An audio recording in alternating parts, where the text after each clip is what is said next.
Magandang araw sa ating lahat. Ngayon ay may panibago na naman tayong talakayin. At ito ay ang anaporic at cataporic.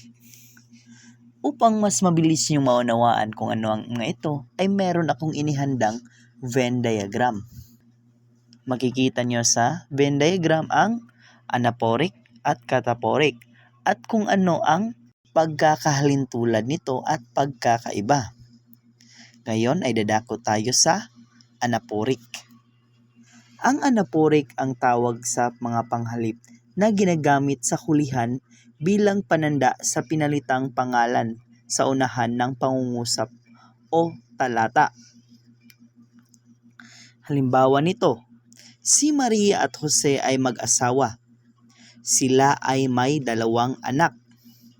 Ang anaporic, ito ay yung makikita natin yung pinalitan na panghalip ay ang sa hulihan ng pangungusap. Halimbawa, sa una ay ang Maria at Jose. So, yan yung pangalan. At ang sila naman ay yung panghalip. Ang anaporic ay makikita natin siya sa hulihan ng pangungusap o talata. Pangalawang halimbawa, si June ang pinakamalakas sa aming klase. Halos hindi siya umiimik. Si June ang pangalan at ang siya naman ay ang panghalip. Dito ay nasa hulihan yung panghalip at nasa unahan naman yung pangalan. So naiintindihan lang ba yung anaporic? Ang anaporic ay yung ang pangalan ay nasa unahan at yung panghalip ay nasa hulihan. Magaling. Ngayon ay dadako tayo sa cataporic. Ito ay ang tawag sa panghalip na ginagamit sa unahan bilang pananda sa pinalitang pangalan. Halimbawa, ito ang pinakamasarap na pagkain sa lahat. Kung kaya't araw-araw akong bumibili ng leche flan. Sa makikita nyo, ang ito ay ang panghalip at ang leche flan naman ay ang pangalan. Ang cataporic ay nasa unahan yung panghalip. Magaling. At yung nasa hulihan naman ay ang pangalan. Pangalawang halimbawa, hindi lamang iisang beses ko siyang nakitang umaalis sa aming silid-aralan sa tuwing tutunog ang bell na hudyat ng recess time. Palaging ginagawa iyon ni June. Sa makikita nyo, ang siyang panghalip at ang June na pangalan, makikita natin ito na ito ay cataporic kasi nga nasa unahan yung panghalip at nasa hulihan naman yung pangalan.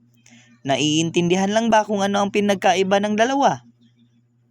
Magaling. Ngayon ay dadako tayo sa pagkapareho nila. Ang pinagkapareho nila ay ito ay ginagamit upang maiwasang paulit-ulit ng paggamit ng pangalan o salitang ginagamit sa pahayag. Ito ang paggamit ng panghalip na tumutukoy sa mga nauna o nahuling pangalan. So, sa madaling salita, ginagamit ang anaporic at cataporic upang maiwasan natin na paulit-ulit nating banggitin yung pangalan. Naiintindihan lang ba ng lahat? Magaling. At dahil naiintindihan nyo na ay magkakaroon tayo ng sasanay upang masuri natin kung meron ba kayong natutunan. Ang gagawin ninyo ay gagawa kayo ng KWL chart.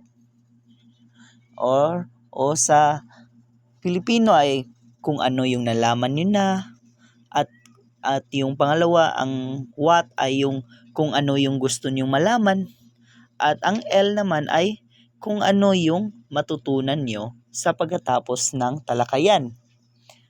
Kagaya na lamang ng halimbawa natin, what I know. May pangkalahatang ideya sa paggamit ng panghalip na siya, siya, ito, iyon at iba pa. At sa kung ano naman yung gusto nating malaman na mas malalim na pag-unawa sa anapora at katapora, mga halimbawa ng bawat isa o pagkakaiba ng dalawa, praktikal na aplikasyon nito sa pagsulat. At yung natutunan ko ang pagkakaiba ng anapora at katapora. So yan yung gagawin ninyo sa inyong aktibidad upang masuri natin kung meron ba kayong natutunan sa araw na ito. Maraming salamat